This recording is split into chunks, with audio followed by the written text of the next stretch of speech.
Want to hear something amazing? Discover matches all the cash back you earn on your credit card at the end of your first year, automatically, dollar for dollar, with no limit on how much you can earn.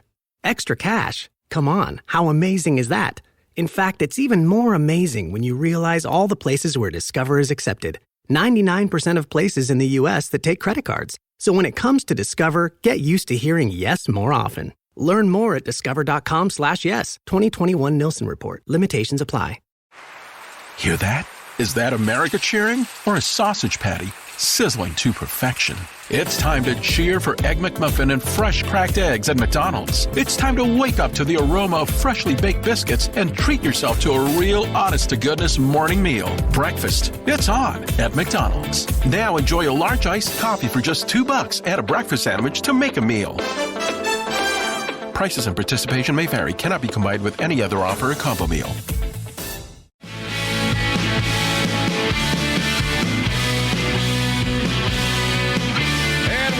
Welcome to the Eric Zane Show podcast, coming to you each and every weekday from the Baldwin Ace Hardware Fear Bunker Studio. Thank you so much for being here. A daily show where I discuss news, nonsense, and my personal adventures each and every day of the week. Brand new to Twitch right here, the live stream as it happens. Every day on Twitch. So as my pal Don Collins would say, twitch.com/Eric Zane Live and click the follow button. And I think he also said something about you got to click the tray and send it along to your friends or something like Dan, I don't know. Sounds good. But I'm so blessed to have each and every one of you here. All these sponsors that you see scrolling through. Appreciate them. They help make this a thing as we barrel our way towards show number 700. This is show number 691. And just holy crap. Coming up on January 6th of 2022 will be 3 years of this. Oh, boy. I did not think that this would be, again, when I started doing this, I didn't know that this would be a thing. I had no clue. I just recorded a podcast where I told the story of me getting shit canned, and I set up the Patreon, but I didn't, and I expected to be able to do some type of podcasting, but I didn't know every single day of the week, and I didn't really know how to do it, but, I mean, I knew how to do it, you know what I mean, but be able to sit there for that amount of time like we do now wasn't something I expected I'd be able to pull off, but somehow we've managed, and I owe it all to you. Thank you very much for sticking with me. Hope you don't mind when I bust your balls or put you in timeout. There has been another person to break rank and attack me a little bit more sensitively than what Dirk did. But as we started the show on Twitch here, it's a little bit different than what you saw before. The screen looks different. There's a bit of animation that moves behind me. And, this destroyed Dirk, QAnon Dirk. And he went off. And I was like, God. So I beat the shit out of him. And then he left it alone. And then he starts reaching out to me, like personally, like sending me text messages about it. Because you see, Dirk works in the industry that would know a thing or two about something like this. I have no idea what the fuck the guy does. Something to do with computers. So he's doing all this Mr. Know-It-All shit on me. And I'm just like rolling my eyes like, oh, God, you're such a pain in the ass. God, it was bad enough that you send me your fucking Alex Jones shit and your PubMed articles.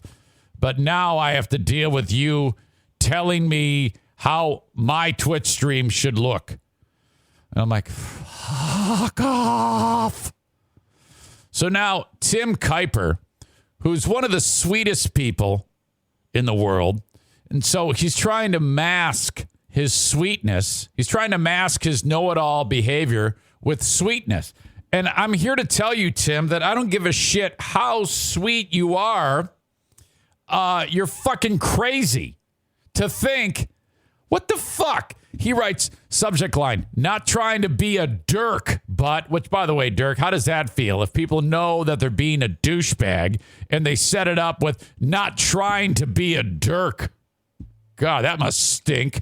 Anyway, he says, first of all, you know I love your podcast, and I don't often give you a hard time. You know it's coming when they start with that. But after listening to Monday morning's Twitch podcast, I have to say I am not a fan of the blue background yet. However, before you beat me up, too late, I know this doesn't matter because it is your podcast, and I mainly just listen to the audio version anyway, so I honestly don't care what it looks like. Well, then why did you say that? My first thought when I saw the blue pinwheels spinning in the background was, when did we go back to the 1970s? Shut up! I keep thinking you need to open with the Partridge Family singing Come On All, Let's Get Happy as your new opening. Well, that's pretty funny. This is actually much better than Dirk. Dirk is one of these people that, I have some news that I'd like to share with you, Eric. I am so very upset and hurt by the way the Patreon looks now. And I just can't take it. It's so hurtful to me. Shut the fuck. What are you doing? He says also now that the 300-second club is 600 seconds, you should advertise it as a 2-for-1 deal. Yeah, good one. Here's a link to the new theme song for the live podcast. As always, I love the podcast. Thanks again for everything you do. Signed, Tim. Again, it's always the dudes. It's never the ladies. It's always the crybaby, sensitive, snowflake, childlike, do it my way, not your way, men. It's not, it can't be called toxic masculinity anymore. It just has to be called you're all bitches. That's all it boils down to. You are all bitches. Unbelievable. All right. Is there a way to have the mic not block your face so much, or does it need to be that close because it's a dynamic mic? You've got to be kidding, right? Are you suggesting I put it right here? Is that what you guys want? You want me to move the mic? I work the mic the way I work the mic, public nuisance. The mic is fine. My God. Marcy says that's because most men are narcissistic.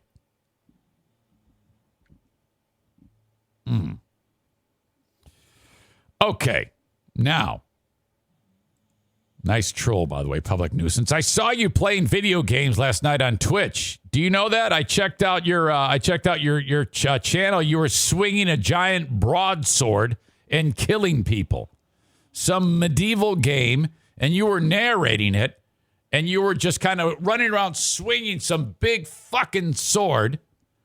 And public nuisance says, yeah, I saw the follow. Chivalry 2. The game looked awesome. And you were laying waste to people. I was watching. This sword was so big. Fuck. And you said you described it as ice from Game of Thrones, which I forget whose sword that was. It's been so long. Was that Jon Snow's Valyrian steel sword, ice? And just watching you beat the shit out of people and just swing away. That was Ned Stark's? Oh, okay. Well, who'd he give it to? And then some dude came up behind you with a big fucking axe and buried it in your head. That looked fun. I actually enjoy watching people play video games, but I can only do it for so long because the scaling that happens makes me sick. No, I'm not kidding you. It actually, I get motion sickness when I watch games like that. So I've got about 30 seconds to watch it, and then I'm like, I'm such an old, feeble man. I have to play like Tetris. So embarrassing. Now I'll never forget the first time that happened. I was playing Call of Duty with Jim, and I was sitting there playing. Then it's the first time I played the game with him, and then all of a sudden I'm like, "What the fuck? What is happening to me? And all of the movement on the screen made me have to go throw up, and I was done for the day. Ridiculous, I know. Okay, man. Listen, today is Dear Meathead, and Dad happens in 49 minutes. Send an email for Dad, eric@ericzaneshow.com, if you have a question for Dear Meathead, brought to you by JM Synthetics, okay? You can get my show on, of course, twitch.com/ericzanelive. I do post it after it's done on Facebook, facebook.com/ericzane fan page. Please like the page, follow the page, brought to you by Irvine's Auto Repair, Grand Rapids Hybrid, and Irvine's brings you the Twitch live stream. Almost forgot that. That's why they're the one sign that I have in the studio all the time. Irvine's Auto Repair, Grand Rapids Hybrid, and EV brings you the Twitch stream. So they cover everything on the show. They give me tons of money, and I'm so thankful for that. I also show it on Twitter, @EricZaneShow on Twitter. Follow me there. That's brought to you by Blue Frost IT. I'm trying to get my Twitter numbers up. Please follow me on all these social media things. And then, of course, YouTube. Follow me on YouTube, Eric Zane Show on YouTube. Follow the page, bell notification, thumbs up, brought to you by My Policy Shop Insurance. All of this available on my website, ericzaneshow.com. Old men love your old pal, Eric Zane. I'm not talking sexually. That may be the case. There may be some old men that love me sexually, but that is not what I'm referring to here. I keep getting approached by men 60 and up. And it's like when I went to the hockey game, I'm at the scorers table in between the penalty boxes, and I've got the timeout coordinator, I've got the timekeeper, and the scorer. And they're having a discussion about me and the music I play on Big 101.3, the fun hits you know. They love the radio station. The radio station is like an oldies station or classic hits, 60s and 70s. That's it. And if you don't know, I do 2 weekend air shifts, Saturday and Sunday, 6 p.m. to midnight on Big 101.3 in Grand Rapids, Michigan. It's an iHeart radio station. They said, hey, do you want to come on the air? And I go, yeah, sure, I'll do it. What do I need to do? They go, well, you don't even need to come in. Just sit there in front of your microphone, say that was the Temptations, love the Motown sound on Big 101.3. Here's the Zombies. Or here's Stevie Wonder. Or Grand Funk Railroad. Or Dionne Warwick. I mean, I talked into a Dionne Warwick song the other day. I'm like, what the fuck? So I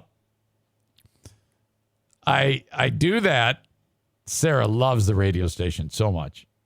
And, I don't talk for more than 30 or 40 seconds. It's all just described as that was, this is, which what that means is that was Brick House by the Commodores. This is the Beatles. These are the Beatles. Here's the Beatles. That's described as that was, this is.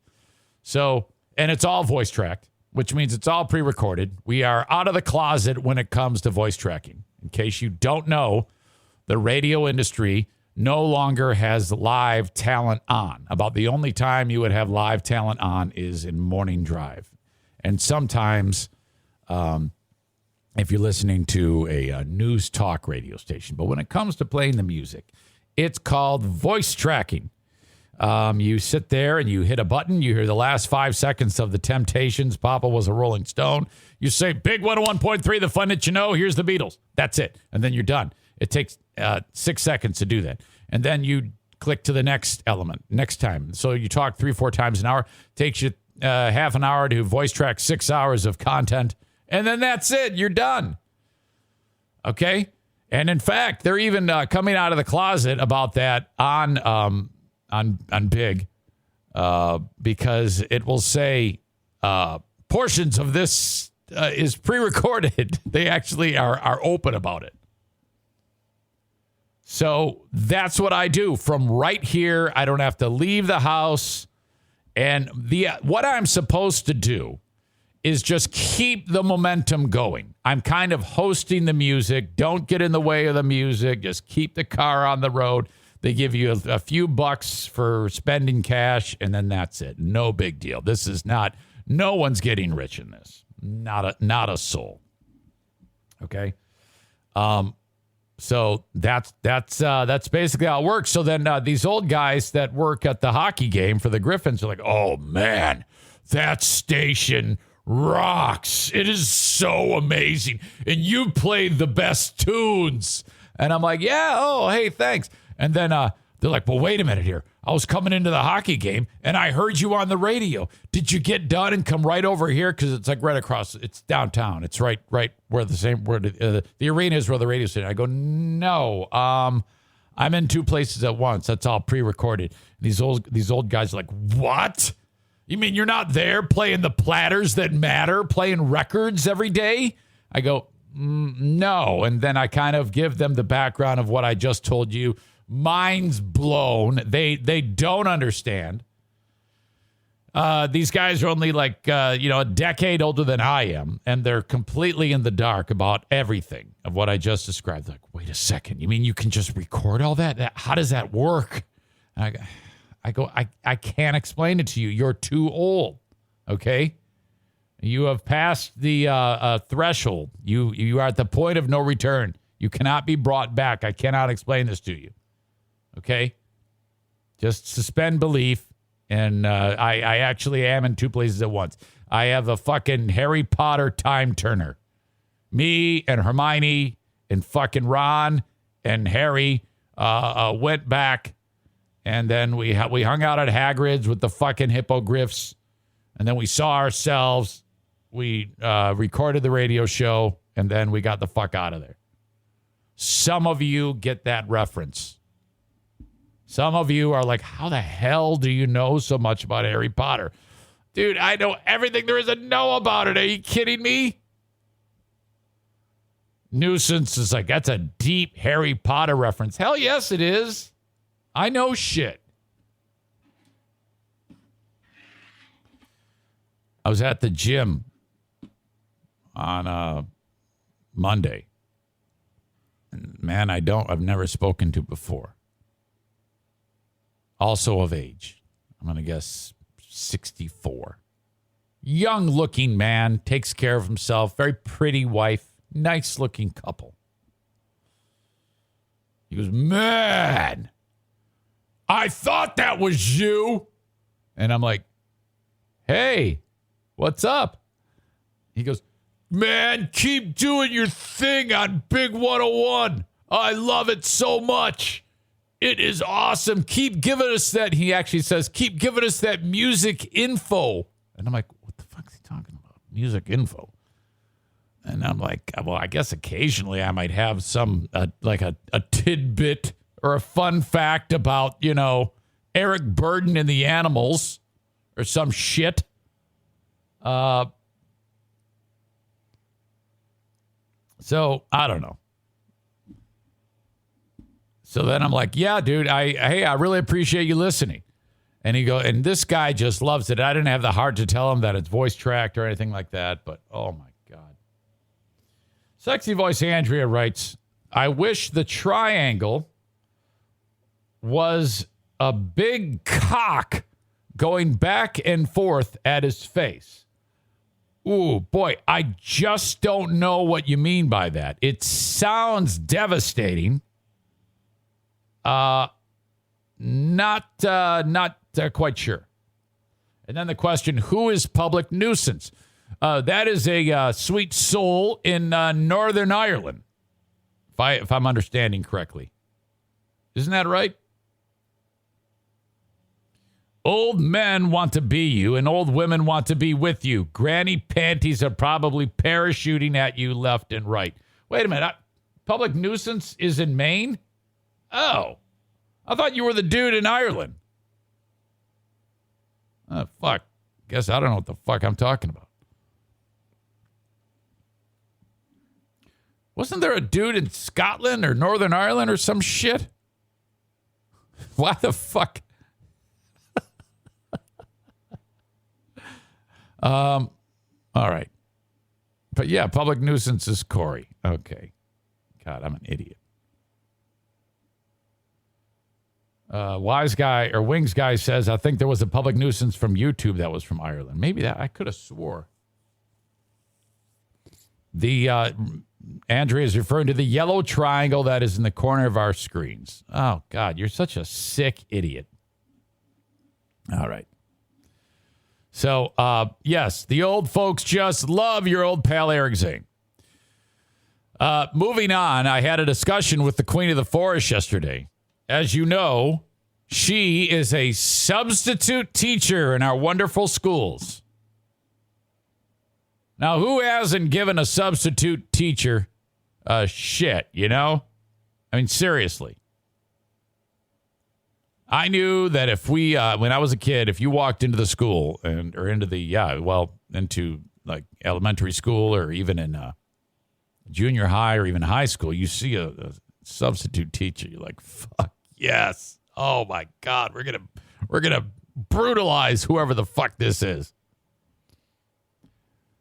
That's Diana. She has different reports about different classes. This group was great. This group not so great. Yesterday she came home with kids are dicks, and I go, oh, I know that. Yes. They're all dicks until proven otherwise. You go into the classroom, 30 dicks. If they prove otherwise, they are removed from the dick category. Okay, everybody, put away your phones, is what Diana says. Everybody puts away the phone. One kid does not. Ignores that. Sitting there doing whatever the kid is doing on the phone. Probably talking to a pimp. 13-year-old. Diana walks up to the kid. Excuse me. I said, put that away. Kid, female, goes, you said iPhones. This is an iPad. Okay, well, then that's when I take that fucking thing and I throw it. I grab it right out of her hands and I spike it like fucking Flipper Anderson in 1990. Bad reference. Rob Gronkowski now. Bam! Right into the ground. You're such a fucking asshole. What the fuck is wrong with you? Gotta be kidding me. Holy shit. And why do they, why is that, it should be where, like, if you bring it into the school, like, it has to stay in your locker. You should never have to, it should never be where you can even bring it in to the classroom. Jesus. So that kind of got her off and running on the day yesterday. My God. Stafford Township, New Jersey. Thank you to Kate for sending this one along. I'm going to share the screen with you in just a second. But folks in Jersey went trick-or-treating. And then, somebody discovered that some asshole...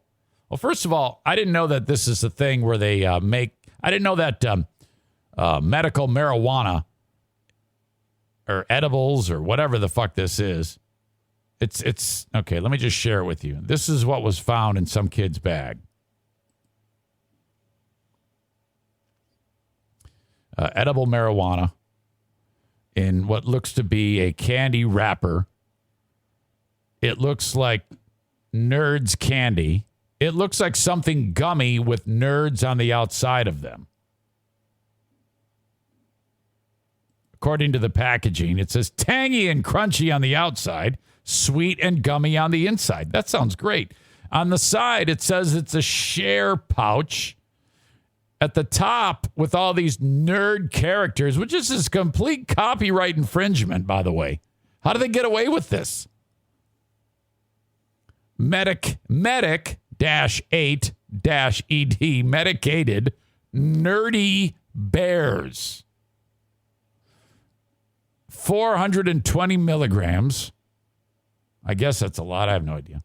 And then it's got the little pot leaf in the corner. Some dick gave this away to some kid for Halloween. That's rough. So now people are taking a look at this like, what the fuck is going on, man? I don't... So let me get this straight. In the cigarette industry, maybe they're just kind of catching up on the regulation, because if I recall, I remember cigarette companies, they had to stop marketing to children, okay? Where, like Joe Camel or whatever the hell it was. Yeah, you can't have anything that a kid might want to gravitate towards. Okay, so they had to remove all that from the marketing, and I guess that's fine. I understand why you'd want to do that. Probably don't want to encourage young people to smoke cigarettes. I would say it's probably a good idea not to encourage young people to eat edibles. Why does it have to look like something that a 4-year-old would want? And then some crazy sick fuck is giving this out as candy for Halloween. Cops are looking for whoever did this, who's responsible for providing trick-or-treaters with marijuana-laced candy on Halloween. Parents reported the incident to cops yesterday that a bag of medicated nerdy bears was discovered in a kid's Halloween bag. The kid had been trick-or-treating in the Ocean Acres area of the township. I'm guessing they can probably narrow this down. If you go over to the Ocean Acres area of the township, I imagine that's a development or whatever, a subdivision, you could pretty much narrow it down to who the asshole would be simply by like what kind of cars they're driving. It's like, okay, I think it could be this guy. We're going to completely profile here. Definitely not this guy. He's too successful. He wouldn't risk it. It's probably this piece of shit right here. Okay? He probably looks like one of you Zaniacs. According to the article, state attorneys general and public safety officials urge parents to keep a close eye on their kids' candy. They warned that treats appear to be brand name candy could in fact be marijuana-laced edibles. Fred Herron, who serves as public safety director in Bensalem, PA, was quoted in an article saying, unfortunately, there's a lot of sick and evil people out there. This is the world we live in. An expert on the subject told the New York Times a fear over nefarious chemicals or items ending up in kids' candy is long overblown. So the article's talking about, hey, this doesn't happen that much. Well, it did happen here. Along with the medicated nerdy bears, there are products. Get the names of these products. Yeah, they definitely know what they're doing here. Along with the medicated nerdy bears, there are products such as Stony Patch Gummies, Double Stuff Stonos, and Trips Ahoy cookies. There are also items such as World's Dankest Gushers, Gasheads Extremes Sourfuls, and not to be confused with Butterfingers, Butterfingers. The list of imitation products is a long one and often leads to litigation from the firms whose names and foods are replicated. All right. Parents make sure you go through the kids' bags. That doesn't matter now. At this point, it's all gone. They've probably eaten it. They're probably stoned right now. The Duchess says, my favorite one is Trips Ahoy. That is pretty awesome. Yeah, I think that is funny. But what about Double Stuffed Stonos? And I think also a dark horse for this is World's Dankest Gushers. In fact, they're all pretty great. Stoners are pretty creative. I'll give them that. Other kids are tripping balls, Kenny says, and missing their third day of school right now. Josh in New Hampshire says, let's make Halloween candy great again and just go back to the old razor blades in apples and popcorn balls. I wonder if that ever actually happened. Do you remember the Tylenol cyanide scare? It kind of all happened at the same time way back. All the old people who listened to Big 101.3 would remember that there was a moment they're putting cyanide. Apparently somebody put cyanide in Tylenol. Did that even happen? Or is that all just an urban legend? Speaking of make blank great again, the first step towards Trump coming back to prominence happened yesterday. All you MAGA scum have been jacking off to the election returns as the Republicans are coming back. Some dick governor in Virginia won, beat some Democrat I don't give a fuck about, but everybody's saying, it's a bellwether for what could be coming as the election year gets started and then possibly for the next presidential election. So fuckface MAGA scum elect some asshole in Virginia, and it's looking like in the great state of New Jersey, I forget the governor there, Phil something or other, the Democrat. Everybody hates that guy too. It's looking like some mob guy is going to be the Republican governor. At least he was, as by the time I woke up this morning, it said it's so close they can't really call it yet. In New Jersey. They haven't yet determined if the Republican is going to win, but they didn't expect that to happen. That's it. Phil Murphy. The Duchess refers to Phil Murphy as piece of shit. Did you vote for him or did you vote for MAGA guy?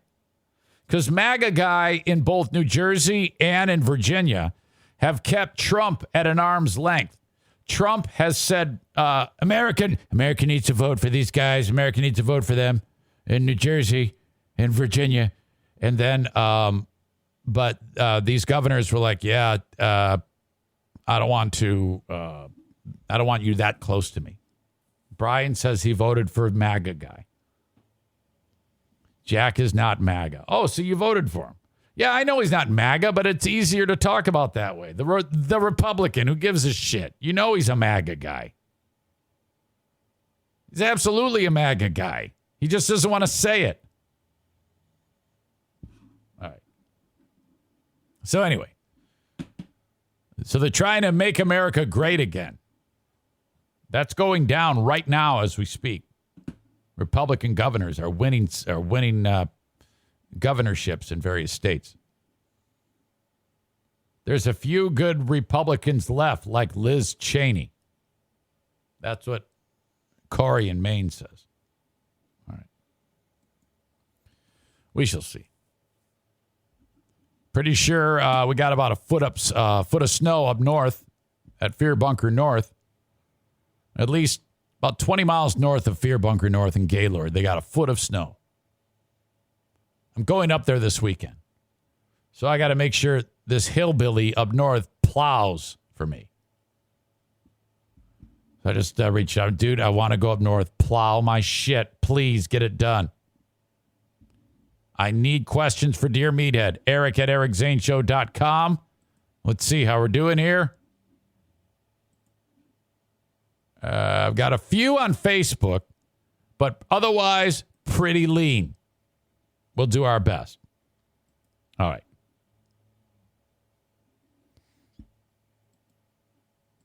Meanwhile, Ben and Eric, the Ben and Eric Patreon podcast, is tomorrow at 7 p.m. If you don't think you're on the invite list for the Patreon video live stream, if you're a Tier 2 member, please send me an email and I will add you. If you're not on yet, sign up on Patreon. Patreon.com. Enjoy the live stream of the Ben and Eric Patreon podcast. Patreon.com/Eric Zane. And that's where I do the daily Patreon bonus podcast each and every day of the week. If you like the free podcast, the Patreon is a great accompaniment. Just try it out. Let me know how it goes for a month. It's going to cost you either $5 or $10 for that month. But give it the try. And then if you don't like it, cancel it.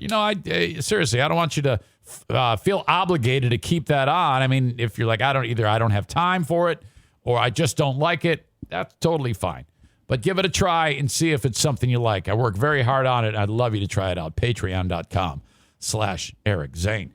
And the open and live stream of this show, speaking of gummies and pot and whatever the hell, Horizon Hydroponics. If you're growing indoors, okay, HORIZEN, hydroponics.com. Terrific business. And if for your grow indoors this year, if you need any supplies at all, anything of hydroponics in terms of equipment and supplies, how about soil, fertilizers, pots, lights, air scrubbers, tents, you name it, they have it all at Horizon Hydroponics. Go to their website, horizonhydroponics.com.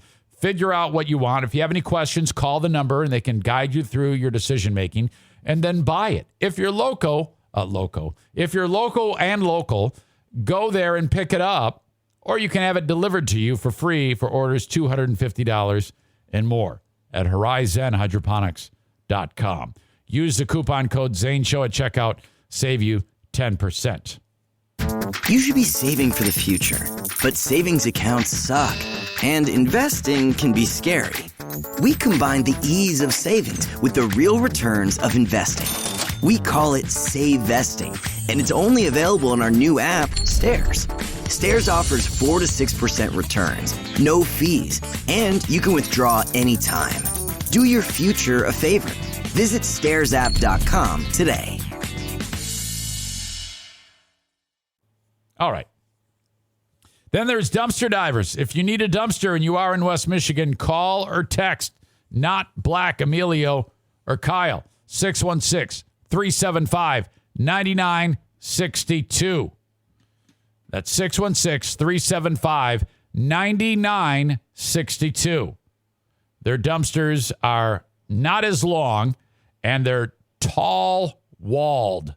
They hold 21 square yards, which is as much as the long ones with the short walls, and they're priced lower. Why? Well, because the weight limit doesn't need to be as high as it is for the other guys. The other guys charge you more for a weight limit that you will never hit, even if you throw shingles in the damn thing. It's just never going to happen. Okay?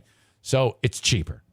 616-375-9962. Also, they do demolition work. They do junk removal. Call or text for an estimate. A couple of fathers here to talk about. One, super famous, with an interesting take on the world. The other one, you haven't heard of. This first one is Shaquille O'Neal.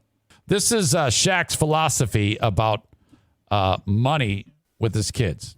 My kids are older now, and they're kind of upset with me. Not really upset, but they don't understand. Because I tell them all the time, we ain't rich. I'm rich. Yeah, we don't. No, you got to have bachelors or masters, and then if you want me to invest in one of your companies, you're going to have to present it, boom, boom, boom, bring it to me. I'll let you know. I'm not giving you nothing.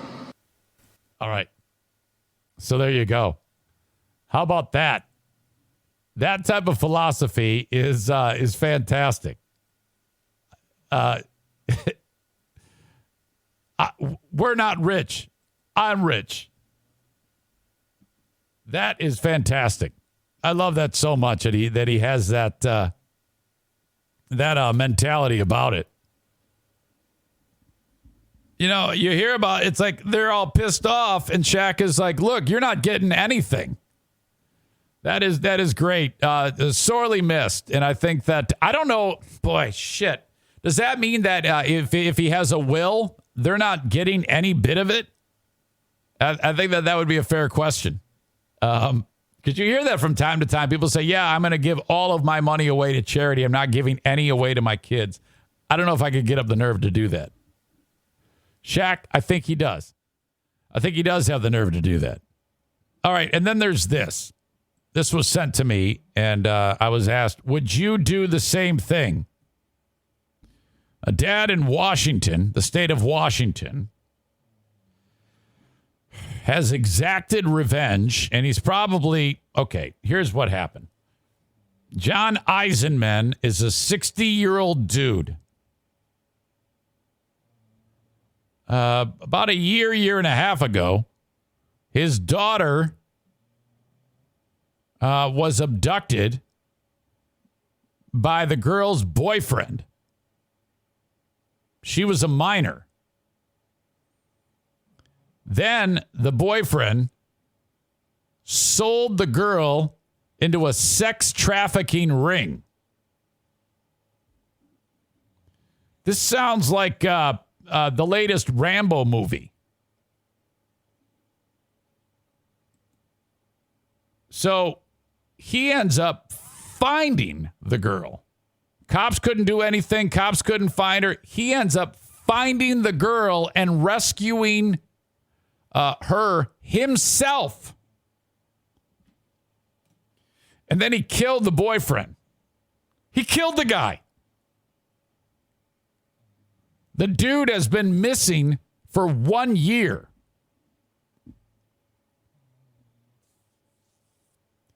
The boyfriend's remains were discovered in the trunk of an abandoned car in Spokane, Washington last month. Investigators believe the victim had been dead for that long. The dude is charged with first-degree murder. He's being held on $1 million bond. Eisenman learned in October 2020 that his young daughter had been sex trafficked and obtained all the information he needed to know that the boyfriend was responsible. After the rescue, and the guy got the facts, he learned that the daughter's boyfriend was going to be at a certain spot in the town. Eisenman, the 60-year-old dude, drove there and waited for the 19-year-old dude to arrive. Cops said that during that encounter, Eisenman abducted the victim, tied him up, placed him in the trunk of a car. Eisenman then got a giant cinder block and bashed him over the head until his head looked like a pancake, and then stabbed him repeatedly. He's dead. So dead dude is in the trunk. Eisenman then drove the vehicle to a remote area and abandoned the car with dead guy still in the trunk. Somebody stole the car in the remote area and drove it into Spokane and then left it on a street in a shitty part of town. Someone else stole it and opened up the trunk. They were rummaging through it. And they go, hey, there's a body in here. And they're like, yeah, right, whatever. So all these crackheads find the fucking body and call the cops. So then that led to the dad, and he's been arrested. And holy shit, he said all this shit. He said, yeah, this is what I did. I'm like, oh my God. And so the question is, would you do that? By the way, Andrea says, I see no problem with any of this except the dad being arrested. Of course. That is, someone wrote that is street justice. Quote, just don't look in the trunk. Dead body man by insane clown posse. Sexy voice Andrea says, should have set the body on fire. He did a horrible job covering his tracks, this dad. If you're going to have the wherewithal to bash the guy's head to pieces and then murder him. If the goal is to exact revenge like that, you should go the extra mile and prepare, dig a fucking hole or something, man. This guy obviously was a complete loser if nobody was even looking for him for a year. There's no word about that. No one gave a shit about this guy. I mean, you did 99% of the job except cover your tracks. What the fuck are you doing? Man. I don't know how that is. Kate says this guy should have watched a few murder shows on Netflix. Seems like that evidence might be slightly contaminated. If he was smart, he never would have confessed because he never would have been charged. How's the daughter doing these days? Is she okay? Makes me sad. Kenny says, I would have done it. I don't know if you would have, because you see, if you would have done it and you would have been caught, then you're away from your daughter for the rest of her life. You know, I mean, I could understand that, but you're just doing it to get revenge. And then there's a pretty good chance you could actually get busted. I think I would like to think that I could, but then again, the idea of that would scare me, of not being with my kids anymore. So, yes. So he did rescue her. And then he killed the guy. Some of you guys are like, yeah, it's worth it. Well, that you realize he's never going to see his kids again.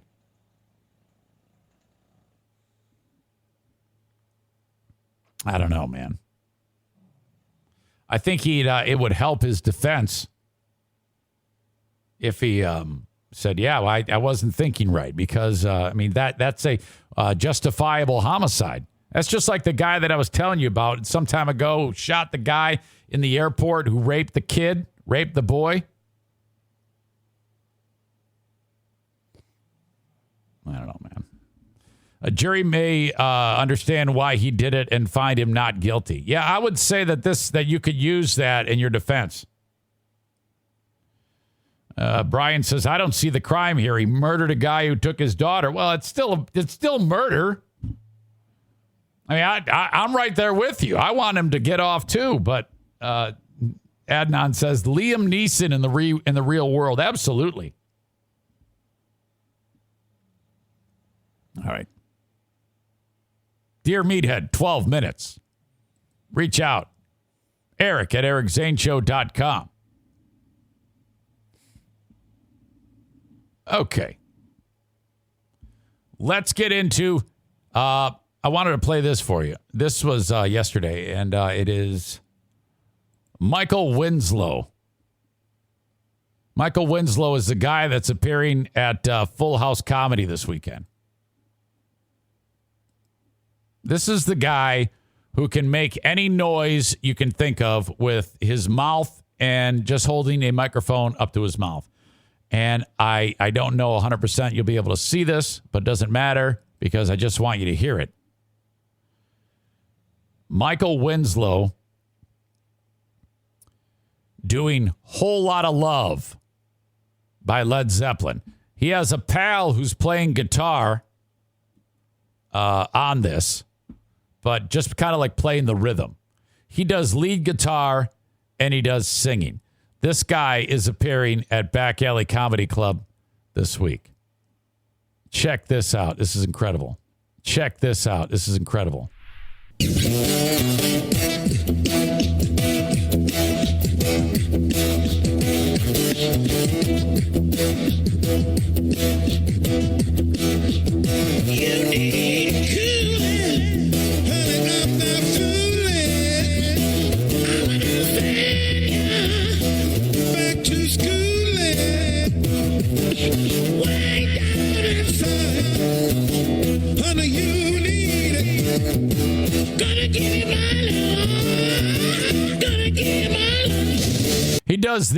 He does the beatbox too. He's doing beatboxing, singing, and then now he's doing the solo work on the guitar. Check this out, because he's like, this one dude's playing guitar, and then after he gets done singing, he goes into his own, like he adds to it. Gonna give my love. Gonna give my love.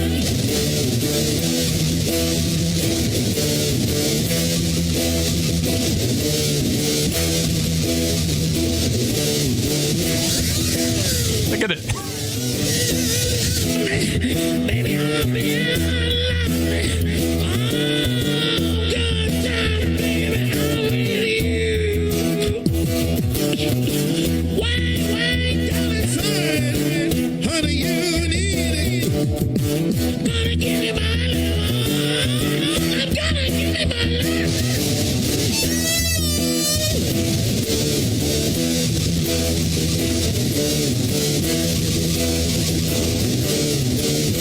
The fuck?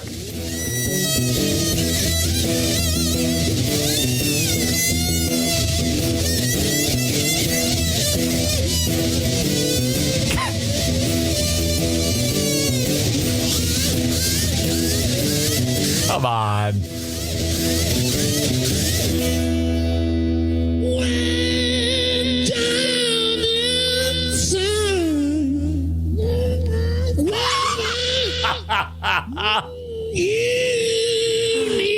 No.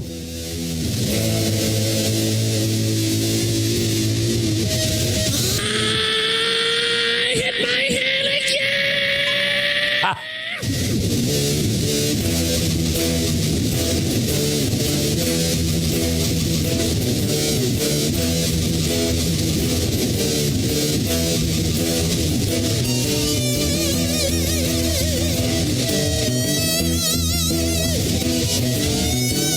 Come on.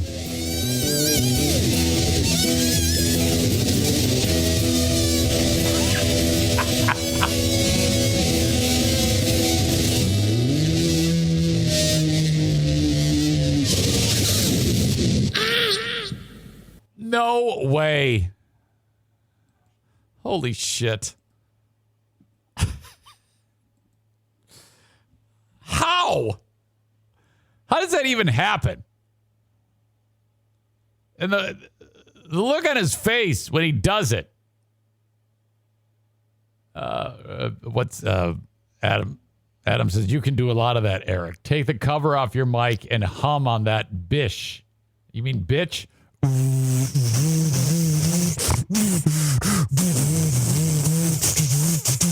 I don't think so.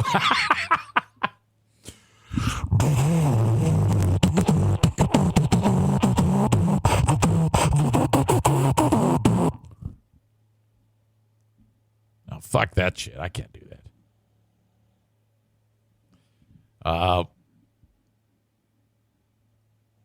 Freaking great. Just found my new ringtone. I love him in the Police Academy movies. Well, he's got to eat. You can only make so many Police Academy movies. I liked his small part in Spaceballs. Wasn't he the guy? Yeah, that's right. He was like making all the ship noises or something like that. Was he always this talented? Police Academy performances were not a good indicator of what he can do. Yes, the radar guy. That's exactly right. All right. The bleeps and the sweeps. All right. Very cool. So, yeah, I just wanted to share that with you. And check it out because I thought it was so great. Thank you to Patriot Nick for sending that along. Very cool. Excuse me. Dear Meathead, coming up in just a bit. Do want to remind you that if you're looking for a job, Affordable Limousine in Grand Rapids, Michigan is what you could maybe call upon. If you are an experienced driver with a Class B license with passenger endorsements, go to buscareers.com. Buscareers.com, fill out the form, and then they'll have a chat with you, and perhaps it could be you working a terrific schedule. Okay, this is perfect because it's a little bit different than like waking up at the ass crack of dawn and work driving for the man. You're driving motor coaches, trolleys, shuttle buses, limousines with groups of people, maybe corporate trips, sports teams, wedding parties, bachelor parties, bachelorette parties. And then you make a great wage, and then people throw money at you at the end of the night in great tips. It's a wonderful place to work at Affordable Limousine, found at buscareers.com. A&E, heating and cooling. Okay? It's cold. Right now, it is 29 degrees. The furnace is working. The frost is on the pumpkin. Schedule your cleaning, your yearly maintenance right now. Get this done. Do not let this slide. You need this. $79. Call or text 616-516-8579 for A&E Heating and Cooling. If you do need a new furnace, get an estimate. They will install the Comfort Maker brand of furnaces and air conditioners. Yeah, you're going to get yourself one of those 96+% efficient jobs with my friends at A&E Heating and Cooling. As always, Dear Meathead, brought to you by JM Synthetics. Online at jmsynthetics.com. Go to the website and then give Jason Mays a call at JM Synthetics. And he can help you out with everything you need to stock the garage with various lubricants. Shop at jmsynthetics.com. Let's bring in Dad here for Dear Meathead once again.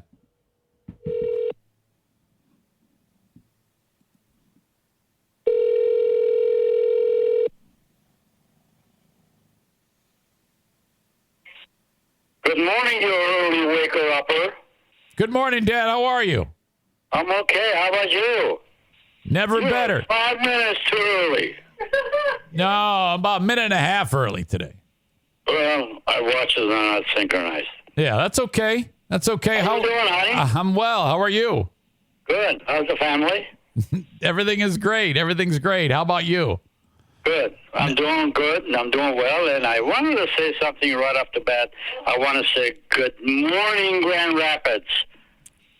Yeah, Dad, they love you, but, you know, it's everywhere. You can, the podcast is heard everywhere. Well, right now I'm involved with Grand Rapids, and that's the city I love. Okay, well, as always, they love you, and I'm sure they're very, very glad to hear your voice. Thank you. Okay, so, here we go with another round of Dear Meathead. First of all, it's freezing, Dad. Absolutely right. My God, we're reminded that once again we live in Michigan.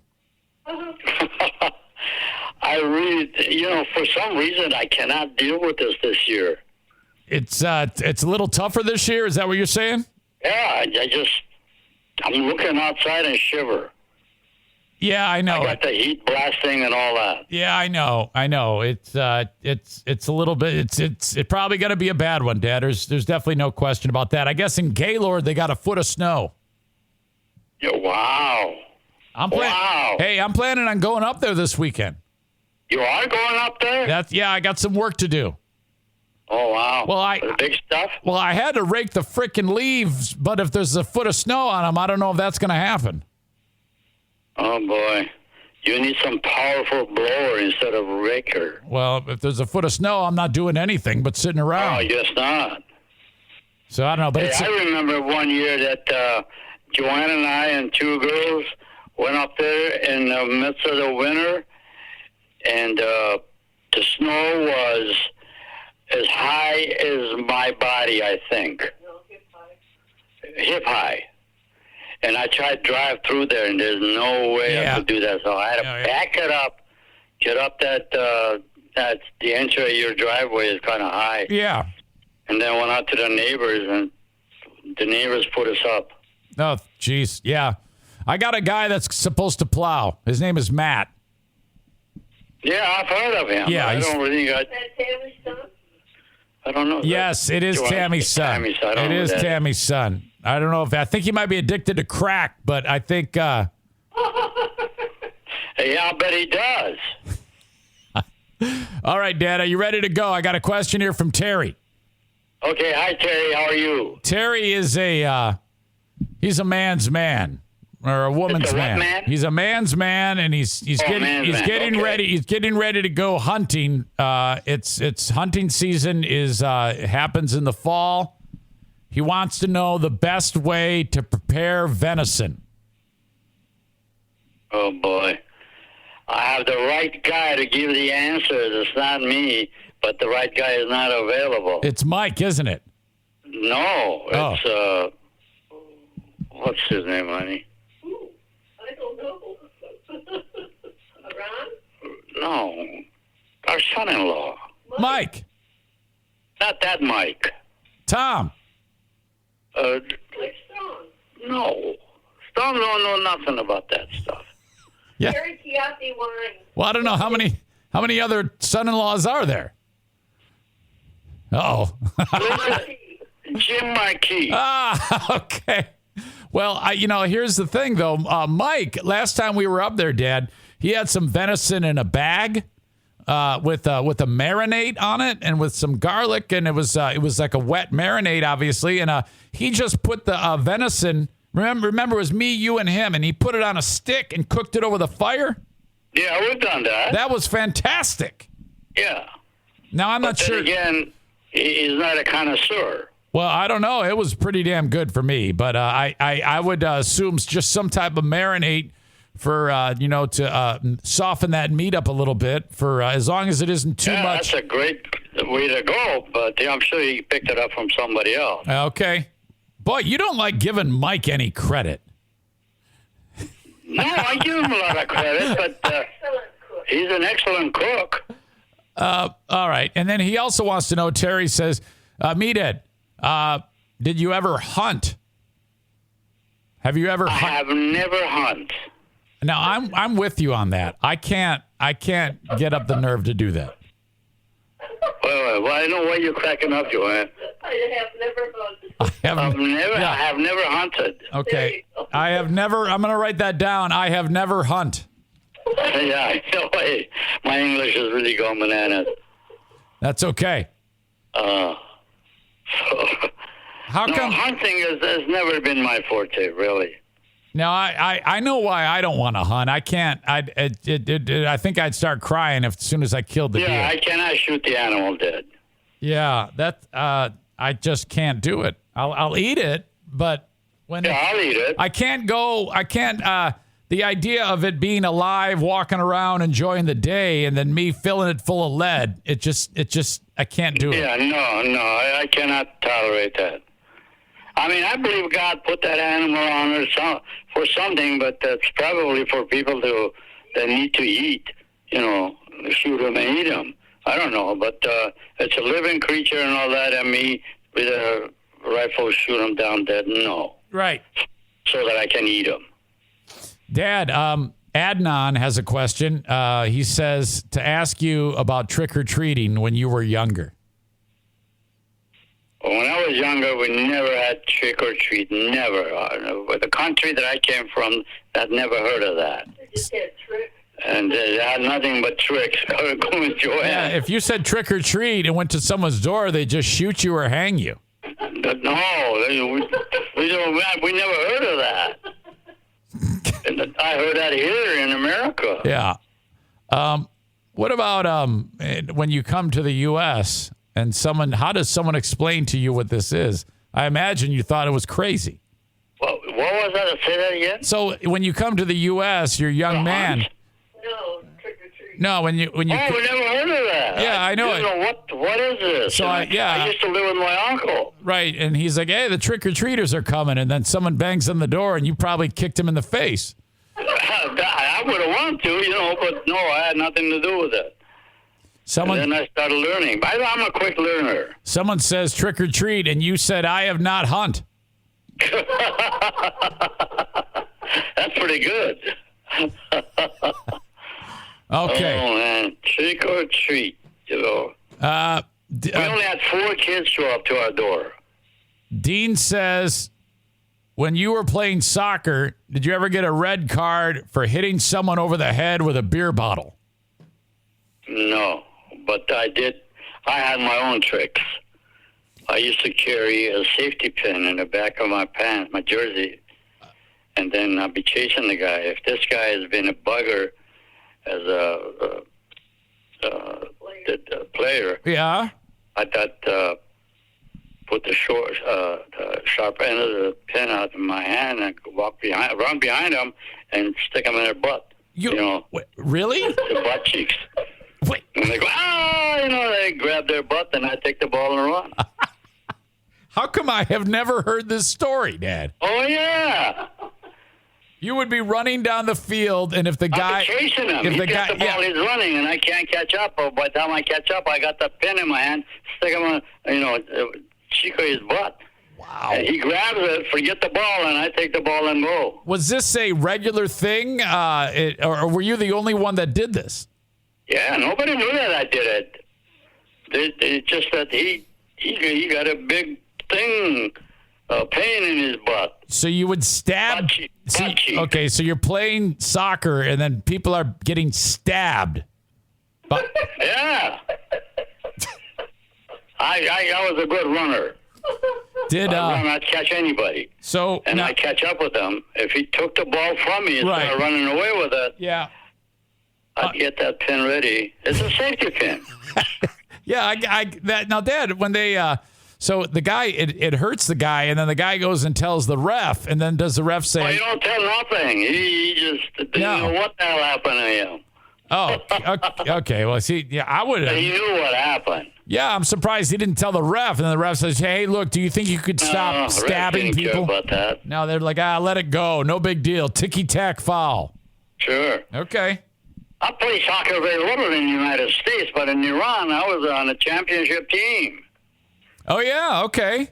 I was a young kid. Well, of course you guys were the champions. They didn't want to play you because you'd stab everybody. Oh, man. We were good. As soon as somebody gets the ball, they're looking over their shoulder, waiting for you to stab them in the butt. I had no clue what's going to happen to them. Wow. All right, let's move on. Aram writes, Ruben, isn't there a story you can tell of when you went to Eric's work and tried to get into a fight with someone who had hurt Eric? Do you recall that? I was working with my brother Mike. Yeah, I recall it. My wife says Joanne says she recalls it. I don't remember that. Maybe I can refresh your memory. A guy at the shop, I was like 16, 17 years old, got me in a headlock or something like that and threw me on the ground. And then I came home, and he's a grown man. He's a 30-year-old guy or whatever. And you found out about that, and the next day you showed up there ready to kick his ass. I don't remember that. And I remember I had said to you, I go, Dad, don't do anything. Now leave it alone. And there you were. You're like, that's it. I think he was one of the fathers. Wasn't he? No. He was a coworker of mine, like twice my age.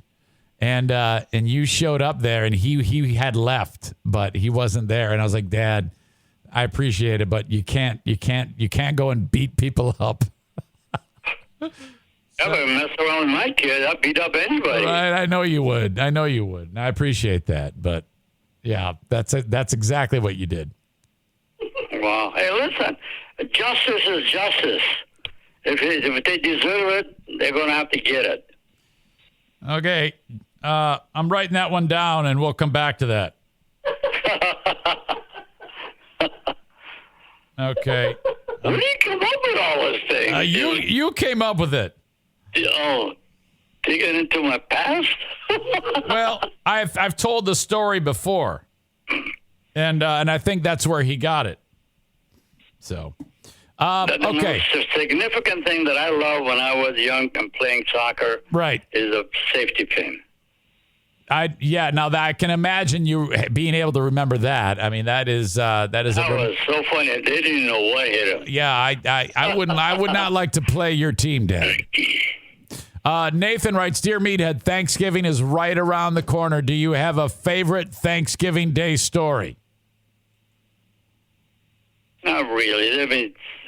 The story is a delicious meal. You just love to eat, Dad. That I know. Yeah, I love to eat.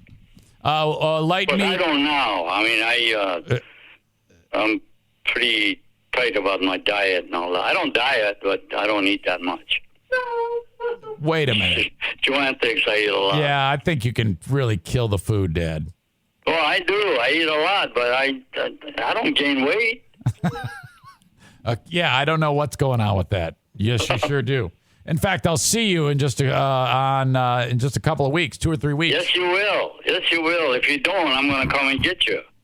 Yeah, I don't know who's all going to be there. It might just be Eric, Diana, Madison, and maybe Madison boyfriend. Well, I don't know. You never know. Part of the family is great. Right on. This is my family. Right on. Let me check out if there's any other questions for you. Ask him if he. Oh, hey, this is good. This story just happened, Dad. A story out of Washington State where a dad, his daughter, his young minor daughter, maybe 15, 16 years old, had a boyfriend, and the boyfriend sold her into a prostitution ring. Okay? God, how could he do that? Exactly. And he did do that. And then the dad on his own found out where she was and rescued her. This is like a year ago. And then after he rescued her, he found out where the guy was, kidnapped him, tied him up in the trunk of a car and killed him. Oh, my God. He killed the guy. And then he stuffed him in the trunk of the car and then put the car hidden. And then the body wasn't discovered for 1 full year. Like they just discovered it and figured out what had happened. And they arrested the dad. The dad is a 60-year-old guy. And the dad said, I just wanted revenge. So I don't blame him. I really don't blame him. But of course, I would want the law to take care of him. Yeah. I don't want to sacrifice myself and my family by getting locked up in prison the rest of my life.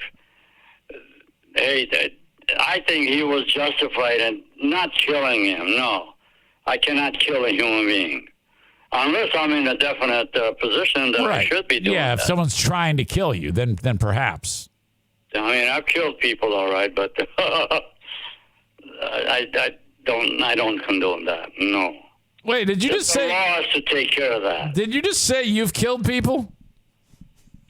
Never mind, we're not going there. Metaphorically speaking, no doubt. Yeah, just joking. Wow. Yeah. Well, that is. That is quite a story. It's going around right now. That story about that guy, Dad. So. No, he had no business killing the guy. Right. And I like you said, you don't blame him. I mean, I don't either. I understand definitely. I would damage him. Right. Yeah, and I think the guy. The hell out of him. Seriously, if that happens, he should use that as his defense. He just said, "Well, I wasn't thinking straight. My daughter had just been hurt," and you could probably use that in your defense. Maybe get it reduced to like manslaughter and probation. Oh, yeah, absolutely. My gosh, just remember, you take a life in this country. Legally or illegally, there is no legally thing, but legally or justified or not justified, you are going to pay the price. Yes, that's absolutely true. Unfortunately, it's going to happen. You cannot take a life of a person with your own revenge. And now he's going to. There's a chance he might go to prison for a long time or forever, for life. And then he's not going to see his daughter. So we'll see. That's right. How intelligent was that? Not very, in my opinion. Of course, moment of anger. Right. You're not going to stop to think or analyze what you're going to do. Well, people love to live vicariously through his rage because they can picture. Yes. They can picture you that. Think you're justified to do that, and justly so, maybe. I don't know, but I cannot take a life because of what this guy had done. I think that is wise, as always. All right. Yeah. Well, listen, I want to go over the details here on what we've talked about. First of all, the revelation about the soccer stabbing was absolutely spectacular. You told us when it comes to hunting, you said, I have never hunt. And then the line, justice is justice. If they deserve it, they're going to get it. Right. Absolutely. Okay. Well, Dad, stay warm over there. And, it won't be long till I see you guys, okay? Yeah, it sounds like a winner, honey. I love you and love your family. And do you have sunshine out there right now?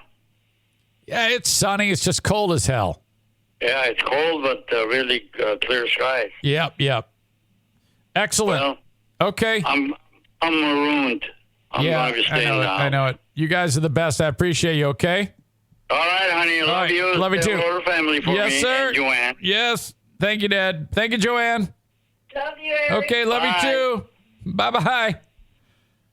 There we go. Another round of Dear Meathead with Dad and Joanne from JM Synthetics. Did my dad just confess to murdering someone? Did you know you had to have noticed that, right? He said he said it, and you saw me react. I went, wait, what? What was that? And then I brought it up. I go, wait, did you just say you kill someone? And he goes, I don't want to talk about that. I'm like, oh boy, what the fuck went down? Who knows what the hell happened there in Iran back in the day? Oh boy. Okay. Nothing to see here. Nothing to see here. This is going to be for the Twitch stream audience. You'll be able to see this and get how funny this is more than the recorded podcast audience. But I have to show it to you because it's so GD funny. Some genius has taken video from some Spanish-speaking television interview program. Looks to be very, very old. And the host is interviewing someone, and the person telling the story, speaking in Spanish, is laughing hysterically, and his laugh is extremely funny and infectious. It's almost maniacal. The subtitles under it are a synopsis of the Michigan State football game that just happened. Okay? And so you have to be able to read the subtitles to be able to laugh hysterically at this. So I'm going to feature this right now, and I'll link it up. But this is MSU versus Michigan, the 2021 edition. Y me llama el cocinero. Risita, ¿qué? Ve por la paellera. Venga, que las 2 de la tarde ya están aquí. Miren, bañador. En las chanclas. Todo despeinado porque no me dio tiempo nada ponerme las chanclas y el bañador. Voy a la playa, había subido la marea. Jesús.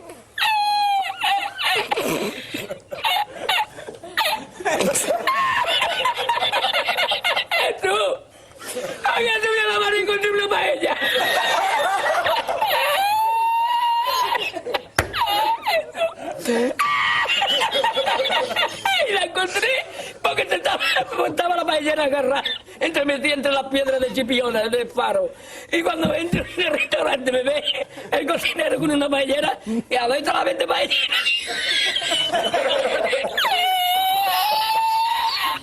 ¡Asómate, mira dónde llega el agua! Llegaba el agua hasta el restaurante. Había subido la marea.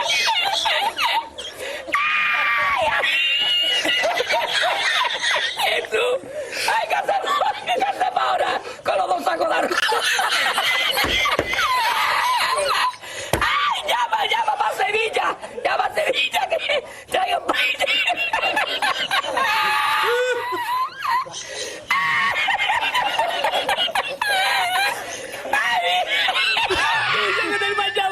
Con el bañador y con la paella. El cocinero. No vea, para Sevilla. Y al último que cuando ya salió la bien de regla, estamos llorando los dos. Me cobró el tío la paella. Me cobró a 500 veces. Y ya no fui más. Me fui andando a cuelos amarillos Hasta hoy.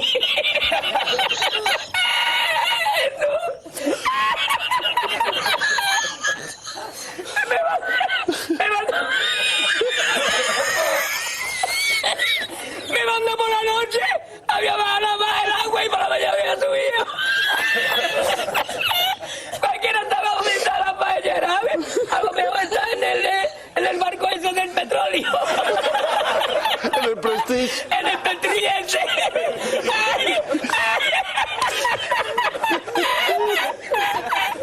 Y ya lo traje para la cocina. Ya aborrecí la cocina. Ay.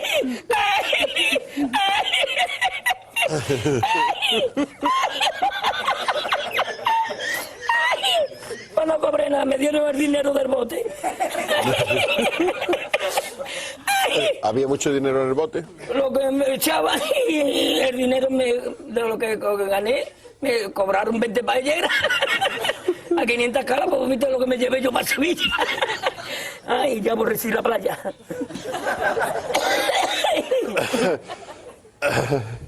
Ay, hemos llorado los dos.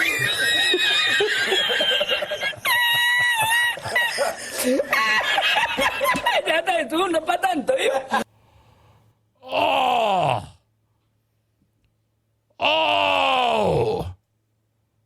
Holy shit! Oh my God! Kenny didn't watch the game. He said, "Is this really what happened in that game last weekend?" Yeah, absolutely it was. Kenneth Walker III scores 5 touchdowns. Michigan was like, "Oh, our 2 running backs are much better than him." They didn't do shit. And then the idea that Cade McNamara, when the guy goes, now he is in the caption it said he was doing very well. What does Harbaugh do? He puts in the freshman, who then immediately puts it on the ground, and then the next time when they absolutely needed to score, he puts the fucking asshole again, who again fumbles it. Holy shit! And so that was so devastating. What we just watched there. The moment when he says, but seriously, Cade McNamara, a great quarterback. He was kicking. He was doing very, very well. Then it says, so naturally, Harbaugh puts in the freshman. And the fact that he's getting these guys murdered running to the tackles, and then Harbaugh is substituting players while Walker's already in the end zone, and just so fucking great. God, was that awesome. Holy shit. Oh, my God. So fantastic. Kenny says, haven't watched a college football game in a few years since I got into one rooting for Michigan because of Jeremy. Well, yeah, that was a fun thing, and I posted it on Facebook last night. If I am Michigan fan, okay, I mean, what a fucking game set match bit of a trolling that is. If I'm Jim Harbaugh, if I see that, I fucking resign. Oh, holy shit. Was that incredible? Man, very, very funny. I'll link it up for you to have it at your disposal. You can check it out on your own. But my God, was that great. Those listening to the audio podcast, you must see this. You must see this. Okay. Kind of a sports-related story. Well, it absolutely is a sports-related story because it is the story of a multimillionaire who's probably going to be spending significant time behind bars. You know, the Las Vegas Raiders thought it was going to be a pretty good year this year. They were on the rebound, and with John Gruden at the helm, the team was going to have a packed stadium every weekend in Las Vegas for the Raiders. And my God, it was Super Bowl or bust. It kind of went out the window a little bit to some degree when Gruden left. That's a bit of a distraction, to be sure. Suddenly, midstream, you've got a new coach because of that, which, by the way, hang on. Gruden is hinting that he may sue the NFL, which would be interesting, for wrongful termination or whatever. I have no idea the ins and outs of that, but we'll have to keep an eye on that one. But one of their receivers for the Raiders won't be at any more games in Las Vegas. In fact, he won't be at any games anywhere. In fact, in due time, about the only place he'll be is the prison yard.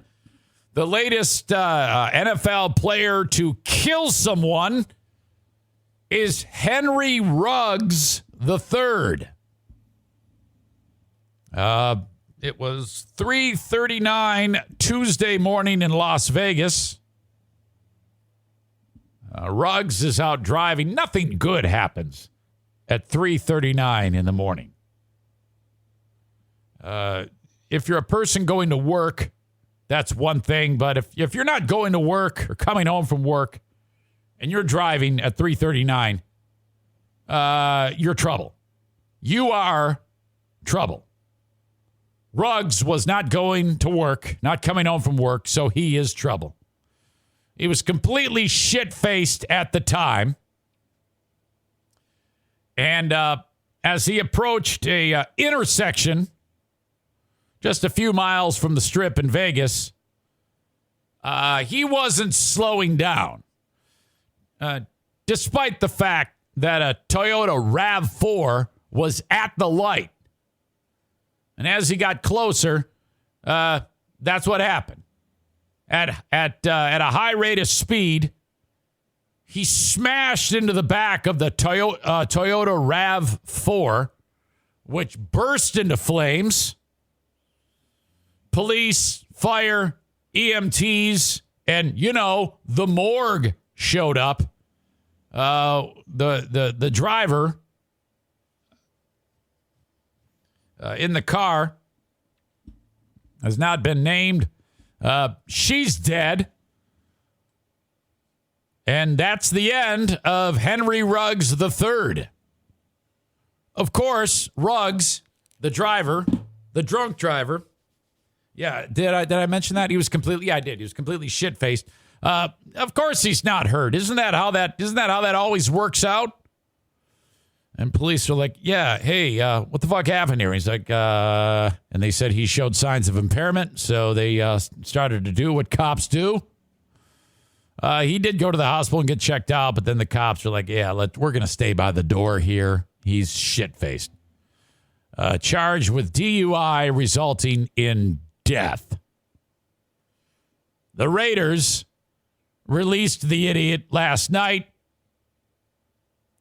The simple retelling of the case is infuriating enough. A preventable accident, alleged impairment, a fatality, one life ended, one life forever altered. All apparently because dickheads' terrible decisions that stretched into the early morning hours in Vegas. Never an excuse, according to the article, and we all can agree with that, for a DUI or in a city with ample taxis, Ubers, or in Ruggs' case, a free transport system provided by the NFLPA or a damn limousine. The NFLPA knows that their athletes are always have a risk of something stupid happening, so they've set up a free transport system. And this guy still fucked it up and killed somebody. His average annual salary was over $4 million. This article says even if his salary was $40,000, he could afford to find a way home safely. He was the 12th overall selection. This is a prominent player in the 2020 draft coming out of Alabama. He's in a great deal of trouble. If convicted of the Class B felony, he's facing a minimum of 2 years in prison. And that's way too low. 2 years in prison on a minimum, or could climb to 20. Also fines and a suspension of his license. Boy, I'm trying to think in my head here about if the NFL would ever have this guy back, because you know how it is. That is, in the NFL's mind, I would say that this is forgivable. It's not in my opinion. He should spend the rest of his life behind bars. He killed an innocent person, just probably going to or from work, minding her own business. She's dead. The attorneys say, on behalf of our client, Henry Ruggs III, we are conducting our own investigation. We ask everyone to reserve judgment until all the facts are gathered. Bullshit. I'm not doing that. I'm not reserving judgment. You're drunk. According to veteran defense attorneys with experience in DUI cases asked by Yahoo Sports to look at the case, this defense investigation is about the 22-year-old Ruggs' only hope.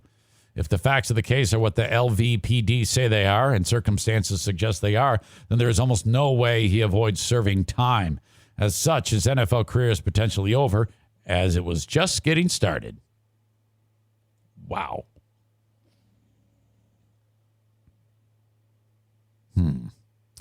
The Corvette appeared to hit the Toyota with enough force to cause it to explode,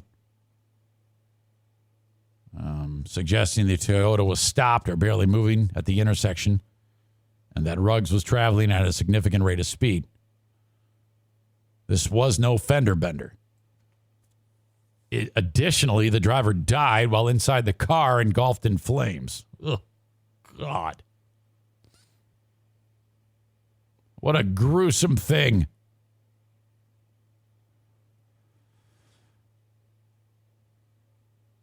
A little bit more to the story. Kind of goes on for a little while. They talk about other NFL players that have gotten in trouble before.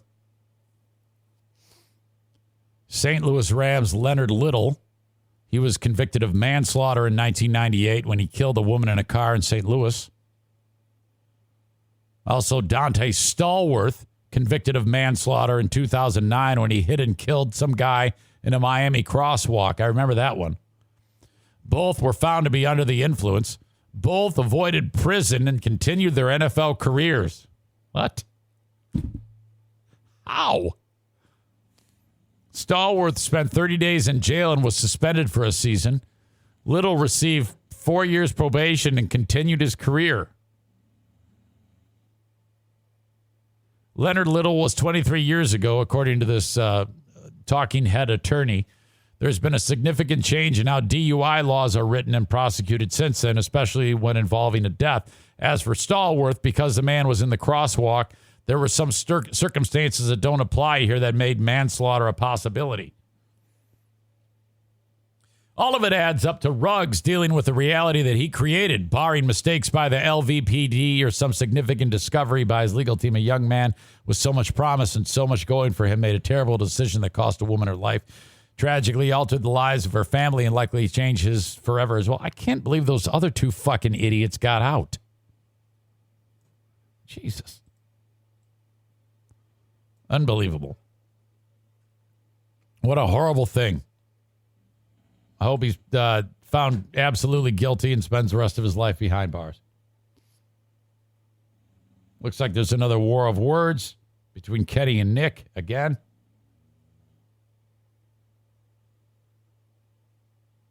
Maybe, maybe not. All right.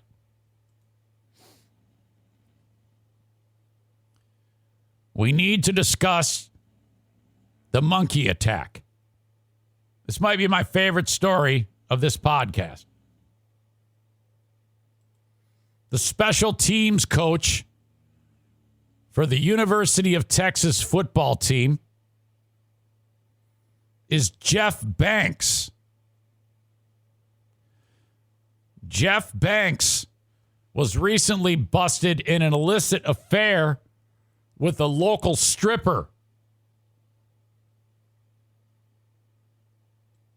He left his wife and kids for the stripper.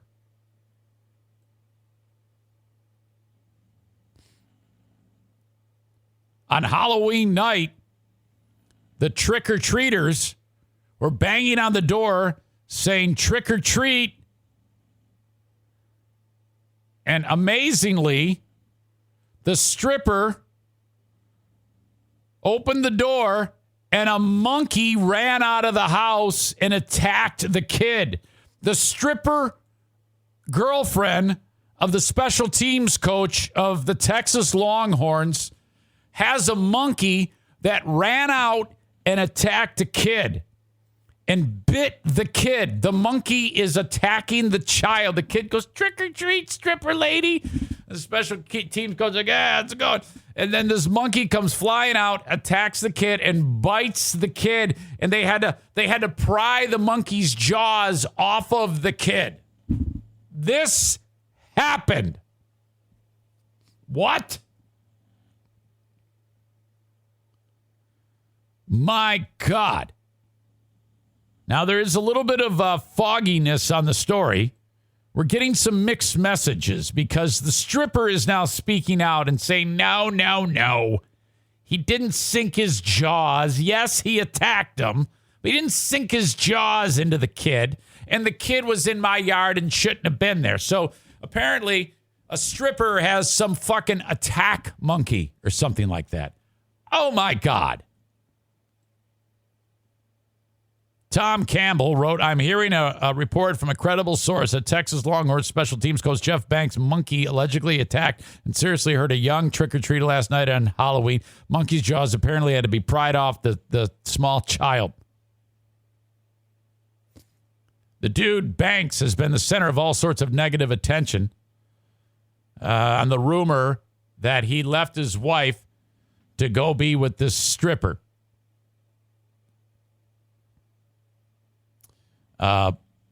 Wow. Danielle, or Danny Banks, described by some sources as his girlfriend and others as his wife, is a significant other. Over the weekend, Danny promoted on social media that she was hosting a haunted house at her home and that the kids and adults were welcome to attend. According to the article, it says, now that we know she was having people at her home for a haunted house, the next question is whether a monkey attack occurred. It looks like it definitely did occur.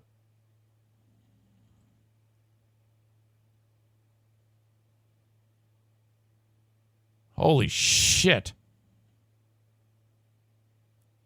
Danny is a stripper who goes by the stage name, it gets better, Pole Assassin. She even appeared on Jerry Springer in 2017 as Pole Assassin. Let's take a look at the Pole Assassin when she does her thing on the Springer show. All right, now this is all very, very impressive. I will have to say that is it doesn't really matter on anything on this story. She's got skills. Apparently into white, gumpy-looking older men. She's probably like at that time, this is the best it's ever going to get. And by the way, she's on a segment called Be My Baby Donor on the Springer Show.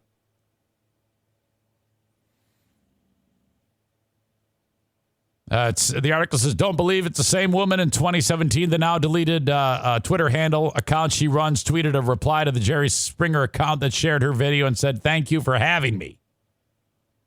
Story doesn't end there. When Danny, a.k.a. the Pole Assassin, would perform on stage, she incorporated a monkey into her act. Holy shit. Not only does she have her own Pole Assassin Instagram account, but she also created an Instagram account for the monkey as part of her act. Jeff, the special teams coach of Texas, 46, is in his 5th season at Texas after spending 3 at Alabama. Apparently left his wife and kids on the Texas website. It says he has 3 children. Further rumors have said that Banks left his wife to be with Pole Assassin, who has the monkey. So there's 46-year-old Jeff Banks, and he's probably annoyed as shit that he has to have this stupid Halloween party. And then all the kids show up, and the monkey ends up attacking one of the kids. Danny, the Pole Assassin, commented on the matter via Twitter before deleting her account. She appeared to confirm the story and denied any responsibility. She blamed the kid for not following the rules. I had a haunted house on one side, gated off. He had no permission to go into the area where the monkey was. Well, that's a good point. That's a very good point. Neither did I know anything about the bite. A doctor who lives in the neighborhood told me they had to treat a small bite. No parent has contacted me about it, the pole assassin wrote. People lie so much, it's ridiculous, she wrote. Stop believing everything you hear and more of what you see. Well, all I know is that I saw you on the Jerry Springer show with a monkey, and there is a kid who got bit. So, I mean, most of that's true. About the only thing we don't know is, did the monkey actually have to get pried off the kid, and how deep is the monkey wound? The pole assassin says no one was viciously attacked. This is a lie, a whole lie. She was not part of any haunted house. The kid did not have permission to be on the other side of my property.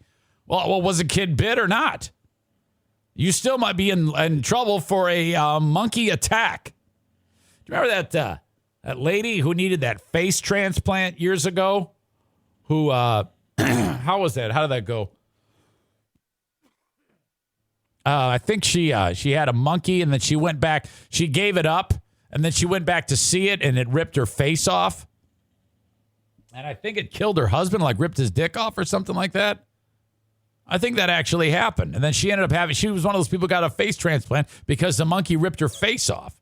You don't want to have a monkey, man. That is something you don't want. The only time you should ever interact with a monkey is when you have like a chimp that's like a baby, like a little teeny tiny one, and then you got a diaper on it, and then you can pet it, and then you give it back because that little chimp is going to grow up to be, as strong as some of you MAGA Zaniacs here. You don't want that. And then it's a wild animal. Yeah, it tore her face off and bit off her fingers. Holy shit. I think that lady is still alive. Talk about, oh my God. Talk about I'm not really one to ever want to consider taking my own life. But if a monkey eats my face and bites off my fingers, there's a pretty good chance I'm going to one of those states where suicide is you can have somebody have you, do that deal, the Kevorkian shit. My God. So anyway, back to the pole assassin. 11 or 12-year-old child should know better than to enter someone's yard without permission, old enough to also follow the rules. The rules were, but they know you got a fucking monkey. They want to see the monkey. The rules were, when you get to the gate, turn around and come back out for candy. Every other parent and child did so. So something went down. The other tweets were uncovered. Let's see. Please stop with the lies. This is my monkey, not Jeff's. Why try and bash him for something that has nothing to do with him?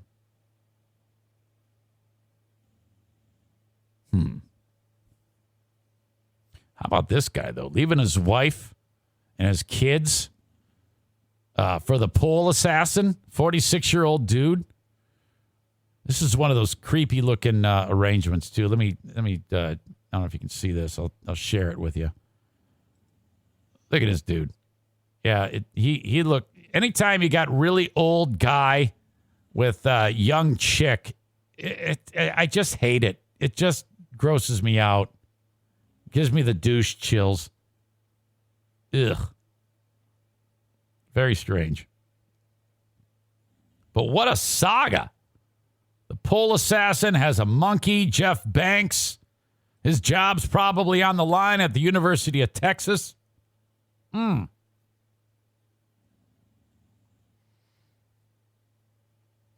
Jamingo in the house. He says the lady who got attacked by the monkey is blind and cannot wipe her butt. John, how about this past weekend? You, as a Philly fan, Philadelphia Eagles fan, you had to have been like, what the fuck? Who are the Eagles playing? A high school football team? Ooh. That was something. We talked about that, how the Lions may have a chance at that game, but out of all the teams that the Lions have played, they looked the worst against the Eagles. Apparently, lady who was attacked by the monkey is Charla Banks and is now dead. Is that right? I don't see it on there.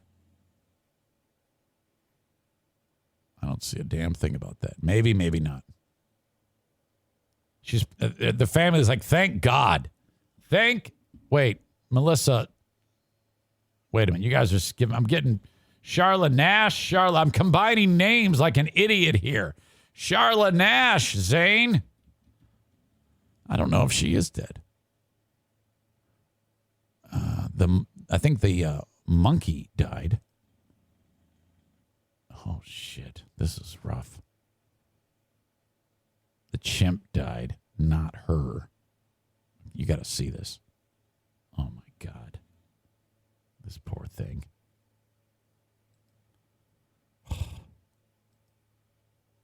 She looks better with no face. She has to. Oh, my God. No way. Come on. Ugh, fuck me. Here's Oprah interviewing her before she got the new face. Come on. The Boston Herald headline back then was "Facing the Odds." You assholes. No, she's definitely still alive. And here's the asshole chimp that did it. What a dick chimp. No way. No way. Sorry. Checking out. Going to Oregon. John says she looks like a melted candle. You asshole. After the attack, left Nash without a nose, eyes, or lips, received the nation's first double hand and face transplant at Brigham and Women's Hospital in Boston, where she now lives. Oh, my God. Concerning the monkey attack on the kid, Kenny said, the kid obviously took, someone on Twitter wrote, the kid obviously took more than one piece of candy. All right. Someone's doing the Kevin from The Office drop. Looks like a monster. Bunch of sick assholes here. Horrible human beings, every one of you. I hope you're proud of yourselves. It's kind of funny. Okay. Alec Baldwin's daughter is in the news. Wait until you hear what this stupid asshole did. Before we get to that, though, Irvine's Auto Repair, Grand Rapids Hybrid and EV, 616-532-6600. Thank you to them for being on board with the show. Sponsoring the Twitch stream. Sponsoring Facebook. Great sponsor. If you have a car, and I should say if you live locally, take your car to Irvine's Auto Repair, Grand Rapids Hybrid in West Michigan. Irvines.com is their website, servicing domestic, Asian, European models. Thanks again to Kyle from Dumpster Divers. He reached out to them. He's going to have Irvine's service their fleet of trucks. How about that? Thank you to Irvine's Auto Repair, Grand Rapids Hybrid and EV. We got Van Dyke Mortgage in the house, 231-332-6505. If you need a mortgage and you are in West Michigan, reach out to them. Anywhere in the U.S. as well, except South Carolina, Maine, Hawaii, and Alaska. 231-332-6505. Whether your credit is great, whether it stinks, Van Dyke Mortgage. We got a paintball event coming up on November 21. I want you there. I just heard from Gabe, the Honduran. He's bringing the entire Latino crew for Paintball War 16, the Pilgrim Massacre. Reach out to me if you're coming. I need the RSVP. Please let me know if you get a minute. Send me an email. Hey, we're coming. Eric@ericzaneshow.com. And then finally, Bennett Flooring Installation. Reach out to Bennett Flooring Installation online at bennettflooring.com. If you're in West Michigan and you need the flooring installed perfectly, call upon the pros at Bennett Flooring Installation. 616-318-0167. Rip out the old stuff yourself. That'll save you some money. Buy whatever you want that you're planning on installing. Take care of that. Or if you're not sure, ask Jacob when he comes to measure. Say, what do you think would work down here? Well, I think a vinyl plank, or I think carpeting, whatever it is you want. I should say, check in with the folks at Bennett Flooring Installation and call upon them. Okay. Alec Baldwin's daughter is a stupid asshole. Considering where we are, this seems like a horrible idea. By the way, I just saw the lawyers for the young lady armorer, which I that always sounds weird when I say it. Armorer. Hannah Gutierrez-Reed. And they were on the Today Show this morning being interviewed by, what's her name? Savannah. I just love her. And they said a blank round and a live round looked the same. Now, I always thought that blanks didn't have a projectile in them, that they're like crimped off and at the casing. There's nothing that looks like a bullet. They indicated that's not the case. They indicated, well, they floated the idea that the box of blanks had actual bullets in them, which looked just like the blanks. And they floated the idea that someone placed those with sinister intentions into the box. Chris says a blank is crimped on the bullet end, which is what I thought. It's a flat surface there. It's crimped and there's no projectile. That's what I thought, at least. Like if you were to look at the back of a blank where, called the firing pin where the hammer would hit the back of it and ignite the primer, that would look like a bullet. But I always thought that a blank looked different. Look at this link. Wall Street Journal. What is a prop gun and how can it fire deadly shots? I can't quite get to it right now.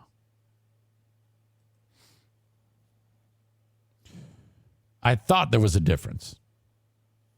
But they're like, no,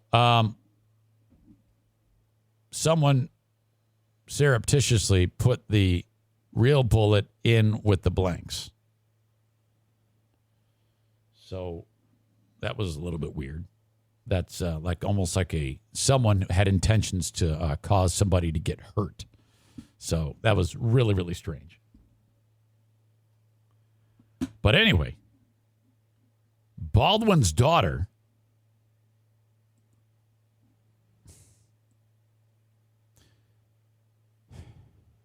this is so stupid. Is being slammed over her tone-deaf Halloween costume.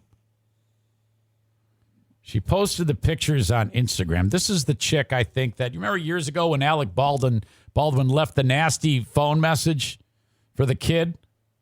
I think this is the one that he left it for.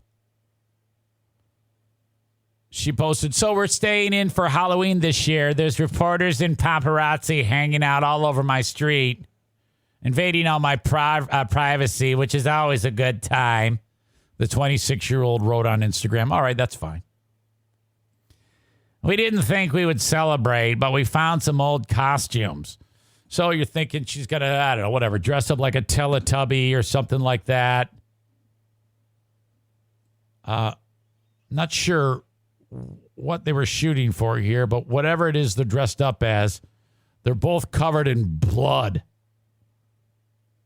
We found some old costumes and blood. We ate some good food, drank some tequila, had a couple friends over, watched the scary movie. We didn't get any trick-or-treaters. How was your Halloween? And then shows the, how was your Halloween? Raise your hand if you win a Squid Game this year. And the images of Baldwin's daughter have her and her boyfriend covered in blood. Oh, no. What an idiot. Of all the things you want to do, if you're a Baldwin, the last thing you want to do is have anything to do with, someone covered in blood at any one point, doing anything with a gun, you know? Yeah. If she's going to go this far, why didn't she just have the boyfriend be Alec Baldwin and she could be the cinematographer? You might as well go that far. This kid doesn't have a clue about anything. This is the same fucking brat. Now I understand. Now it makes sense why back in the day, Alec Baldwin did this and left this message for this kid. Hey, I want to tell you something, okay? And I want to leave a message for you right now. Because, again, it's 10:30 here in New York on a Wednesday. And once again, I made an ass of myself trying to get you a phone to call you at a specific time. When the time comes for me to make the phone call, I stop whatever I'm doing, and I go and I make that phone call at 11 o'clock in the morning in New York, and if you don't pick up the phone, at 10 o'clock at night, and you don't even have that goddamn phone turned on. I want you to know something, okay? I'm tired of playing this game with you. I'm leaving this message with you to tell you, you have insulted me for the last time. You have insulted me. You don't have the brains or the decency. I'm going to shoot you. Oh. As a human being, I don't give a damn that you're 12 years old or 11 years old or that you're a child or that your mother is a thoughtless pain in the ass. I think his mother is Kim Basinger. Is that right? Who doesn't care about what you do as far as I'm concerned. You have humiliated me for the last time with this phone. And when I come out there next week, I'm going to fly out there for the day just to straighten you out on this issue. I'm going to let you know just how disappointed in you I am and how angry I am with you that you've done this to me again. You've made me feel like shit, and you've made me feel like a fool over and over and over again. And this crap. This is just like what Dirk said to me when he saw the colored background on the podcast. You pull on me with this goddamn phone situation that you would never dream of doing to your mother, and you do it to me constantly and over again. I am going to get on a plane, and I'm going to come out there for the day, and I'm going to straighten your ass out when I see you. Do you understand me? I'm going to really make sure you get it. Then I'm going to get on a plane, I'm going to turn around, and I'm going to come home. So you better be ready Friday, the 20th, to meet with me. So I'm going to let you know just how I feel about what a rude little pig you really are. You are a rude, thoughtless little pig, okay? To replay this message. Fucking A. What an asshole. Oh, fuck. Holy shit. If you have kids, you have been that pissed. You have been that pissed at one point in time. I don't know if I ever lost it that much. No, I probably did. I probably did lose it that bad. I remember there was one time, fucking Jim, I was already at my wit's end about something. God knows what. He's probably 10 years old at the time. And that fucker taped, or he took a rubber band and put it, you know, like in the sink, you turn on the water at the kitchen, and then there's the other thing you can grab with the hose and you can spray off the, you know, little sprayer deal. That fucking asshole put a rubber band around that trigger, you know, so the second you turn on the water, it shoots directly at you. Awesome. And sure enough, man, I was pissed off about something, and I turned it on, and it went all over me, and I go, fuck. And I went running after that fucker, and he took off like a bat out of hell, laughing and screaming at me. I like tackled him. I'm like, "Oh, you motherfucking son of a bitch! Motherfucking fuck you! Fuck off!" Oh, God. Classic. Holy shit. Pellerito needs to take clips from that Baldwin message and the call from Madison when she couldn't find her toy and combine them into a phone call. Oh, no. Yes.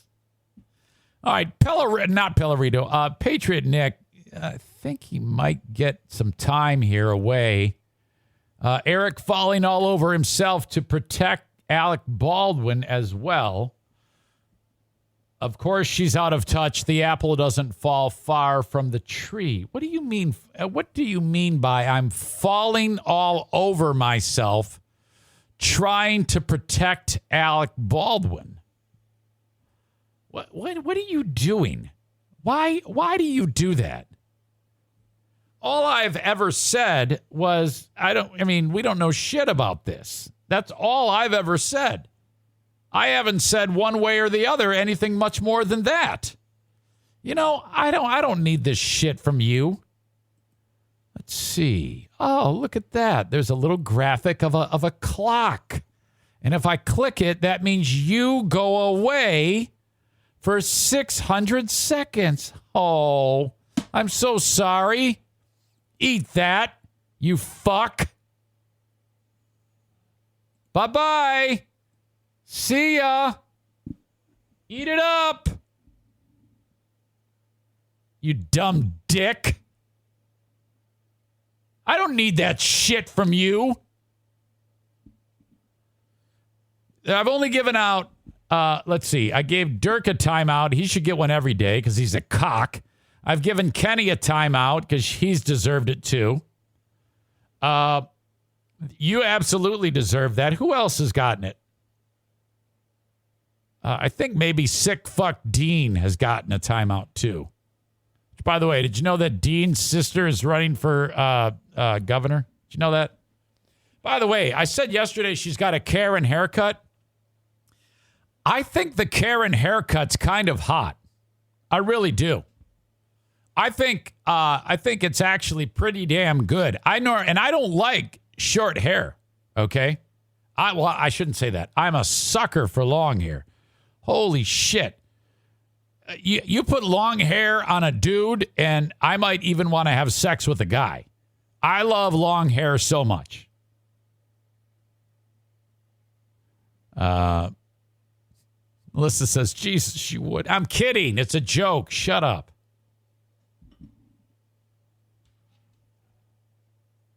I wouldn't really want to have sex with a guy.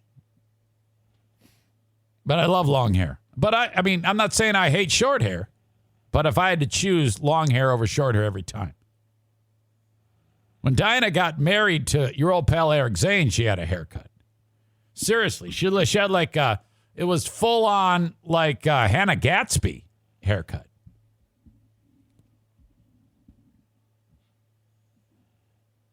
Cute too. Hannah Gatsby's not cute. She looks horrible. All right. Asshole of the day coming up. Thanks again to Frank the Tank Fuss from My Policy Shop Insurance. This is what I want you to do. We're 3 days into November. The focus right now is on getting insurance through the marketplace. If you're like me and you buy your insurance like Obamacare, healthcare.gov, even if you're happy with what you have and you think, well, this is mine is fine, I don't need to change anything. Humor me here. Just have Frank take a look at all of what you have in your current insurance setup. It doesn't cost you a dime. It's just another set of eyes. And I will bet you that he can save you money and or get you a better policy. Or both of those things. So could save you money with a better policy or just save you money or whatever, or just get you a better policy, pay the same amount. There's about a million different things, or get you more insurance. Maybe you don't have the right dental coverage or something like that. And this is all something that is offered to you, the listeners of this show, at no cost. I cannot stress this enough. You have an insurance broker and agent at your disposal from anywhere in the U.S. If it is a state that you're calling from that he does not work in, he'll get you in front of the right person who can do this for you. But please reach out to him no matter where you are. 616-914-4070. Call or text. Or go to buyinsurancehere.com. Make sure you let him know that you heard it from me. Now, by the way, full disclosure here. Frank gets so pissed at me when I make fun of you MAGA degenerates, okay? Okay, he is an absolute wizard and a really nice guy. Don't worry about the fact that he's a tried and true Republican, bleeds Republican red, all right? He gets so pissed at me because I'm always insulting you MAGA scum. You're an idiot, Eric. I know. Guilty. I'll take that. I will take that. 616-914-4070. I already mentioned my friends at Full House Comedy today with the amazing Michael Winslow in town on, Friday at Back Alley Comedy Club. Saturday, he's at the Park Theater in Holland, Michigan. Go see him. He's going to do that Zeppelin bit.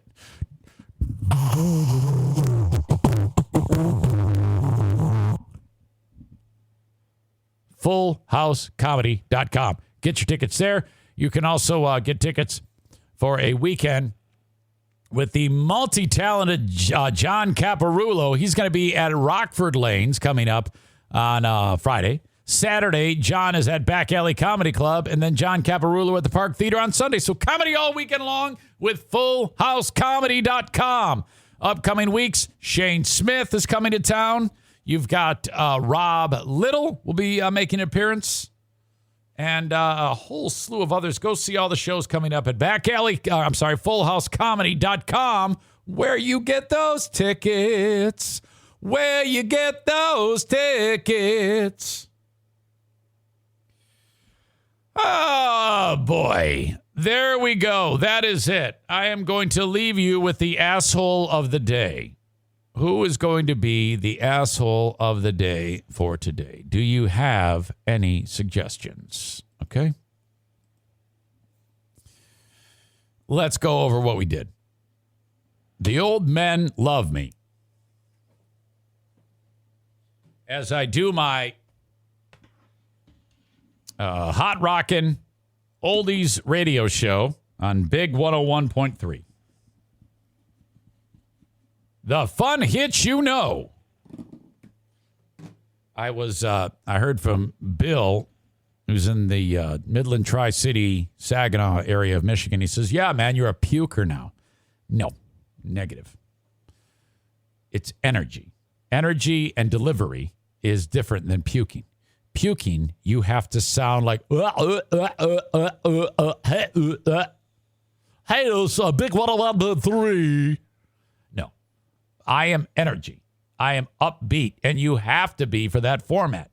Because I said to them, I go, what do I need to know going in? How should the approach be? They said it has to sound fun. So if I go on there and say, that's the Temptations on Big 101.3, the fun hits you know, the energy's not right. Big 101.3, the fun hits you know. Papa was a Rolling Stone. My gosh, one of the all-time favorites of mine from the Temptations. The Kinks, they really got you. They really got me. It's Big 101.3, the fun hits you know. That's it. That's how I do it. So shut up, Bill. Fucking idiot. You don't know shit. You haven't even fucking been in a radio station. You're trying to tell me what the fuck I'm doing after fucking 50 years of doing this shit. That's not 50 years. which, by the way, I shared this on the Patreon earlier this week. Another clip from 89.1 WPHS. Easy rhyme. 89.1 WPHS with the Public Enemy. We're going to keep it right here with Gonna Get Yours. That was 2 in a row by the Beastie Boys. This is all sorts of fucked up. I just finished a Beastie Boys song. The first thing I talk about is how Public Enemy is coming up, and I call them the Public Enemy. I should be talking about the Beastie Boys because that's what just finished. It goes Beastie Boys finish, and then I go, yeah, Public Enemy coming up. But that was the Beastie Boys, and now here's Public Enemy. What? 89.1 WPHS with the Public Enemy. We're going to keep it right here with Gonna Get Yours. That was 2 in a row by the Beastie Boys. Rock hard, and she's on it. Now here's Public Enemy. What an asshole. Oh, Chuck, they out to get yours. In the sucker with a 98. Subject of suckers, object of hate. Who's the one some think is great? I'm that one, son of a gun. Driving by, waving my fist, making them mad when I'm going like this. Top Gun, always on the run. Didn't we already discuss this? Yeah, it was on the Patreon. I didn't share this with the free audience. Okay. Hang on. Old dudes love me. Diana bitching about the kids. The kids are assholes. Hammered with snow up north. Stafford, New Jersey. They're giving away gummies, pot gummies. Shaq is a father of the year. The dad murdered the sex trafficker. Michael Winslow's amazing abilities. Henry Ruggs III, the former receiver for the Las Vegas Raiders, killed somebody the other day. Dear Meathead, my dad revealed he may have killed someone. That was weird. The monkey attack. Pole assassin. Alec Baldwin's daughter is tone deaf. Patriot Nick is a dick. And that brings us to right here, right now.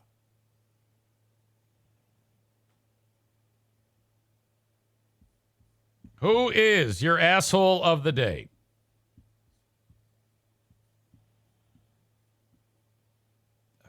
Henry Ruggs III. You killed somebody. You can't not be the asshole of the day if you killed somebody. You make $4 million a year. You could have gotten an Uber. You could have had the NFL Players Association union chief show up and drive you home. Yet here we are talking about you, Henry Ruggs III, killing someone, some young lady burned to death. You fucking moron. That is your asshole of the day, brought to you by TC Paintball and JM Synthetics. All right. Thank you for being here for this. Our podcasting day is not done. More podcasting coming up on the Patreon bonus podcast. Till then, have a good one, folks. Thank you so much. Talk to you later.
Hear that? Is that America cheering or a sausage patty sizzling to perfection?